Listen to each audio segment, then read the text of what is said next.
ئیسرائیل ێریشی فڕۆکەی بێفڕۆکەوان ئەنجام داوا کە کارگەیەکی بەرگری لە ئێران لە شاری ئیسفەهان کردە ئارمەش لە کاتێکدا ئەمریکا و ئیسرائیل کار بۆ کۆنتڕۆلکردنی خواستە ئەتۆنۆمی و سەربازیەکانی تاران دەکەن. ئەمە بە پێی وتەی بەرپرسانی ئەمریکا و کەسانی ئاگادارن لە ئۆپۆزیسیۆن دوێنێ یەکشەمە. ئایا ئاگاداری زیاتر لەسەر ئەم هێرشانە چین و پشتڕاست کراوە کە ئیسرائیل ئەم هێرشەی ئەنجام داوە؟ کورد کۆنەکشن میوانداری بەرێز مختار نەقشبەندی ڕۆژنەمەوان و لێکۆلەر لە ئۆسلۆ نەرویش دەکاتن. ئەم کاتت باش کاکە مختار، یانی حەز نەکرد بزانم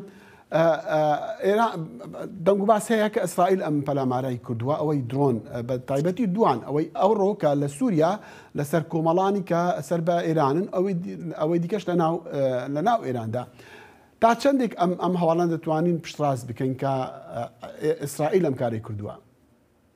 سڵاو ڕێزمەس لە خزمەتێ و بینەرانی بەڕێستانە. ئەوەی کە لە مەرزی سووریە ئەو هێرشە کراوە یا لە نێوخۆی سووریە پێشتر حدودی 600 هێرش لەم ساڵانە کراوەتە سەر هێزەکانی ئێران، هەمووی مشەخەسە کاری ئیسرائیل بووە. بەڵام ئێران لەوە بێدەنگ بووە. ئەو مەسئلەکە لێرە گرنگیەکەی ئەوەیەکە ئەم هێرشەی دوێشەوە لە نێوخۆی ئێران کراوە کە چەند ساڵی ڕابردووشە چەندین مۆرد بووە. مەسەڵەن هێرش کراوەتە سەر نەتەن، سەر پارچین، سەر سایتە موشکیەکانی ئێران. خب تەواوی شەواهید بەڵگەکان وان نیشانەدا کاری ئیسرائیلە. بەڵام تا ئیستێشی ئیسرائیل بە فەرمی نەیوتوە هێرشانەی نێوخۆی ئێران کاری منەوە، ئێرانیش بە فەرمی نەیوتوە کاری ئیسرائیلە. ئەمە ڕاگەیاندنەکان باسیەکەن یا هەندێک مەسئول، بەڵام هیچ کام لە وڵاتانە بە فەرمی ناڵێن، چون ئیسرائیل بە فەرمی بێڵێتەوە کاتە ئێران مەجبورەکە وەڵامی ڕاستەوخۆی باتەوە.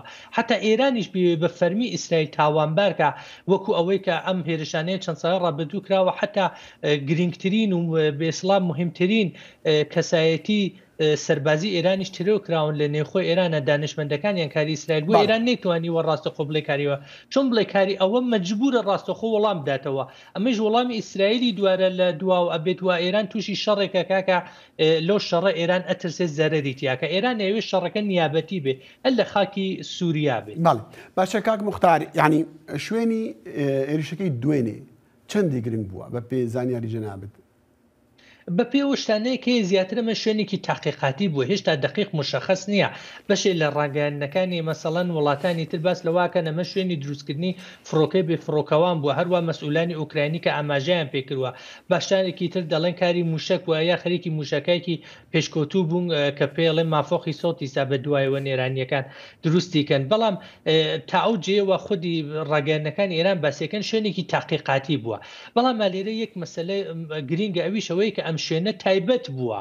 ئەگە شوێنێکی تایبەت نەبووای ئاوا هێرش ناکرا سەریا سیستمی پەدافەندی نابوو. ئەوی سیستمی پەدافەندی بووە شوێنێ بووە کە پاراستنی لەسەرەوە بووە بە زۆرترین بێسەڵا سیستم حفاظت کراوە و لەم سێ فڕۆکە بێفڕۆکەوانش کە ئەڵێن بەرەو ئەوێ چوە دانادانێکی توانیوێتی خۆی بکێشێ بۆ شوێنە گرینگەکانە یا لایەنەکەم بڵێن بە قۆڵی مەسئولان ئێرانڵەن دیوارەکە. پس ئەوێ شوێنێکی گرینگ بووە و لێرە پرسیارەکەش ئەمەیە ئیسرائیل چوزانێتەوە شوێنە گرینگانی ئێران لەکوێن؟ ئایا جاسوسی لەسەر لەناو مەسئولانی ڕەدەباڵای ئێرانە هەیە؟ ئایا لەناو فەرماندە گەورەکانی ئێرانە جاسوسی هەیە؟ زیاتر لە خودی هێرشەکە ئەو زانیارانەیە کە ئیسرائیل هەیەی لەسەر شوێنەکان و لەسەر ئەو کەم فڕۆکانەی چکولن، ئەمانە خۆ ناتوان خۆیان کێشن بە دیوارێکی قرسا بیڕوونێچنە ژوور، ئەبێ بتوانن لە پەنجەرە هەوا کێشن. ئەمانەی زانیاری وردەوێ، ئەم زانیارانە چۆن دەستی ئیسرائیلەکەوێ ئەمە گرنگە. باشە کاک مختار، یعنی پەیوەندی ئەم ڕووداوانە و بەتایبەتیش ئەو توندوتیژەی کە ئەم دوڕژی ڕابردووە لە بینی ئیسرائیل و فڵستینیەکان لەگەڵ سەردانەکەی وەزیری دەرەوەی ئەمریکا بۆ ڕۆژهەڵاتی ناوەڕاست و بۆ ئیسرائیل، چەندی ئەم پەیوەندی بەو ڕووداوانە هەیە؟ کامڵەن پەیوەندیان بێ ئەوە هەیە. ئەمە شەڕێکی نیابەتیان هەیە. مەسەڵەن لە سووریا، لە فلستین زۆر کاتیش ئێران زەربە لە ئیسرائیل دەدات. ئەم هەموو ساروخە کە دەردری بە حیزبوڵای لوبنانیا بە گروپە فلستینیەکان کاری ئێران، ئەم هەموو چەک و چۆڵەیان پێدرێت. ئێران ڕاستەخۆ ناڕاستەخۆ چ لە بواری سەربازی چ لە بواری ئابووریا یارمەتی ئەوانەی داوە. ئەمەشی دەبیرکولی حیزبوڵای لوبنان ئاوە بە تەسویر قسەی کردووە، دەڵێ لە نان خواردومان و هەمووشتمان ئێرانێدا گروپە فلستینیەکانیش.